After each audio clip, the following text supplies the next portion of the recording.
Praise the Lord. Now, ako rin gitaytulan og less traveled road. Gamay ray langagi sa Mount Daan. Sumala sa ang gibasa diri nga si Kristo mismo mag-igsunan naghatag aning nga commandments. Actually, sugo ni sulod kamo. Amin ba? Unsa daw ni sugo. Kinsay gisugo? Kita. Ang iyang mga Katawan.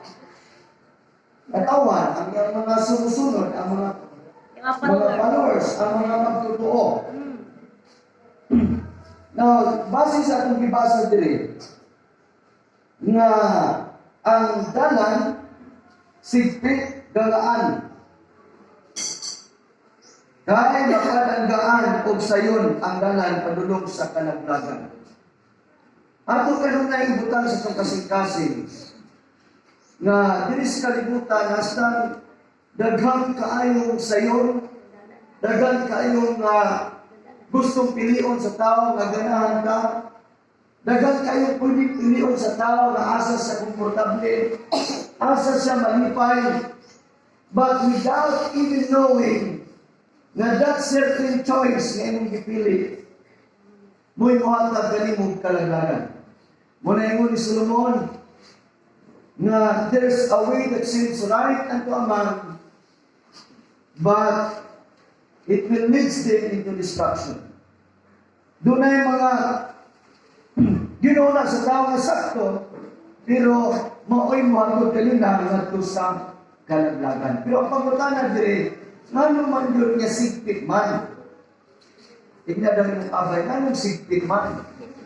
Nganong lisod? Kinsay mo unong diri nga ang pagbuhat ng matarong lisod? Lisod ba ang pagbuhat ng matarong? Amen. Mingon ang tao, lisuda kayo magpakabinuutan, pastor ko. Asan lisura yun? Nga naman, depresyon ni mo na ikaw manikamot kung buhat ng matarong. Otherwise, if you believe the Lord Jesus Christ by simply believing Jesus, surrendering everything, accepting Jesus as your Lord and Savior, sa iyon na ang matarong kabuhat kung si Kristo mismo na ano. Amen. Sama sa pagpaubos, listen mang ginabuhaton sa tao. Kung sila pa, di na pwede, pastor, tama ka ng atong katungod. Hindi pwede, kaya makipatay ka. Pero I tell you, if Christ Jesus is in us, wala'y malisod. Nanunin si Jesus na wala'y malisod sa Diyos, kaya kaya sa Diyos. Amen. Muna gusto si Jesus na makigiusa siya nato. The church and Christ. That's why Jesus is the head of the church. And we are so-called the body of Christ. If we are part of the body of Christ, and all the control is no longer to our mind, but the mind of God. Amen. Amen. Kung atong i-consider nga we are the body of Christ, so ang nagbuot, dili lang atong una-una, is no longer a carnality of the mind of a man, but the mind of Christ. Amen. Ang kasing-kasing o guna-una sa Diyos ang prevail sa itong kinabuhi. Musumpag na untang kamot, pero gikontrolar ka sa Diyos. Manipat na untang imong mata, pero gikontrol ka sa Diyos. Manipat na untang ka, pero gikontrolar ka sa Diyos. Amen. Atong palakpakan sila. Magtubot na untang ka, pero gikontrolar ka sa Diyos. We are controlled by God through His Spirit, knowing that only by the Spirit of God that a man can produce good works, that a man can produce the fruits of the Holy Ghost. Amen. Amen. Narrow road. Hallelujah. Now, narrow road implies a word intense or pressure, distress or hardship, nor even trials. Ang lisod nga dalan, mapati ni mo diya ang kikuyaw, kalisod, problema, o unsamar nga mga pagsulay. Apan musgutag sa dili, kining tanan, ginatugutan sa Dios alang sa church, or alang sa tao nga believers, because God wants to measure our faith, our trust, our love. Gusto sa Ginoo ma-determine how much we love the Lord. Gusto ni God ma-determine ang atong pagbati na determinado ka ng mga lagad sa Ginoo. Naaman siguro ka kuyaw, na yung mga malisod, tulay mga pressure, kabugaton, but it doesn't matter. But what matters most is our determination, even how difficult na ang imong giagian karon. How narrow ang imong giagian karon. Apan naa sa imong munahuna o kasing-kasing ang pagpadayon sa pagpangalagad sa imong Dios. Amen. Now, this is agabriyan ng book of Numbers, chapter 14. Now, during the time of Moses, kunay gitawag ang literal yun nga narunod nga experience sa mga Israelites. Dinilalim na kahintang nila makaigsunan. Ato din sulayan pagbasa makaigsunan din yung chapter. Tungod kay the time makaigsunan ang mga Israelites gikan sa Egypt. Hallelujah! Nagasinatin sila o mapait kaayo makahintang along the way sa ilang journey. But take note, katong ilang journey makaigsunan is going to the promised land. Amen! Going to the promised land. Kaso lang makaigsunan, daghang pipila kanila mawala kapasar sa ilang naroon.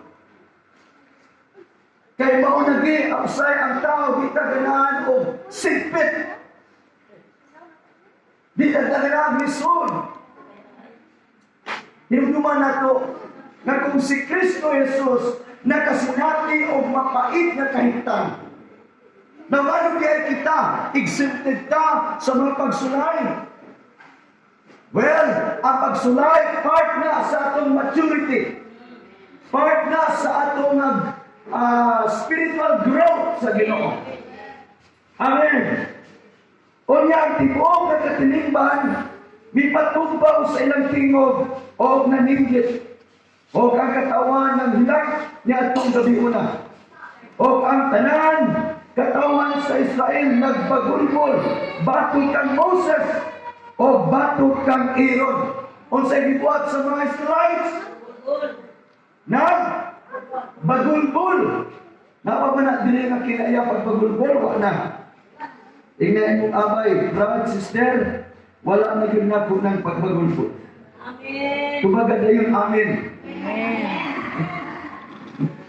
Amen. Hallelujah. Praise the Lord. Now, og ang tibuok nga katilingban niingon kanila, maayo paunta, og nangamatay kami dito sa yuta sa ito. Usay doon na tayo suicidal na mentality ba? May pag namatay na lang ko. So, ang pagka-negatibo sa tao, igsoon kung magpadaog ka sa itong pagka-negatibo, mo ginahinungdan nga mas damor nga matubol ang imong kiyabuhi. Hallelujah! Praise the Lord! Maayo paunta na nangamatay kami dito sa yuta sa ito. Ngayon di ay, dili sila gusto pagsulay. Dili sila gusto og sulayon. Dili sila gusto og kalisod. Wala sila nasayo. Dahil na ito sa tumunahuna. Sama sa amahan o ginikanan. Walay laing pangandig sa anak. Makabatong kang hilot na kaugmao. Ang Diyos walay laing pangandig na ito. Tinuon man na kay pagsulay na ay naroon apan di manduan na sulod sa sigpit na dalan. O pagbantay kay luag na makaayo, lapad na makaayo ang dalan sa kalaglagan. So probably, samtang naglakaw ka sa singpit ni mga dalan mga igsunan, abot sa unahan, dunay left turn, dunay right turn. Na makaingon ka nga, basig dili kay highway naman. Or ka basig dili kay hasta libuta tuling man. O niya kung espiritu ni mo, rapurod man. Dunay instruction ni God sa mga Israel na ayaw mo dili sa wala o sa tuo. Amen. Amen. Apan straight sa imong dalan. Amen.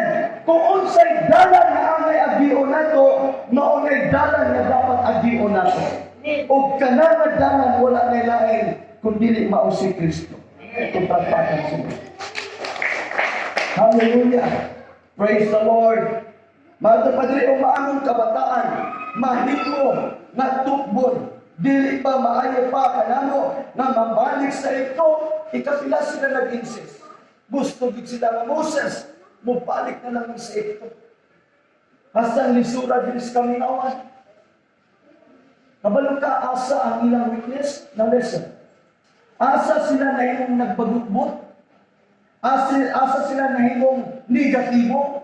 Kaya di nila kaya lisudkong ang ilang anak. Na kung sila nagkalisod, dama ilang anak.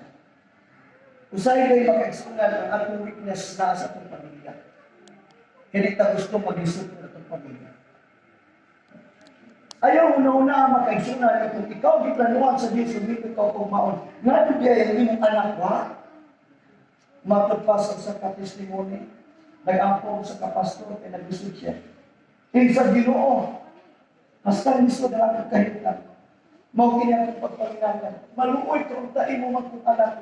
Tarawa kining imong ako. Wala na'y maitlot mainom na gatas. Yan ang natin ito. Sa Ginoo, kining imong ako. Pero seryoso ito mapag-ampo. Hallelujah. Praise the Lord. Ito palagpakan sa Lord.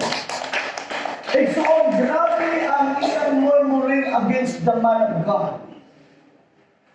Tungod kay dili nila kaya masudong ang ilang kapait dito sa kamingawan. But try to imagine, kana nga certain trials ni mo karon nga imong gisinabi, temporary na lang. Dili ka magpabiliya. Labangan lang. Amen.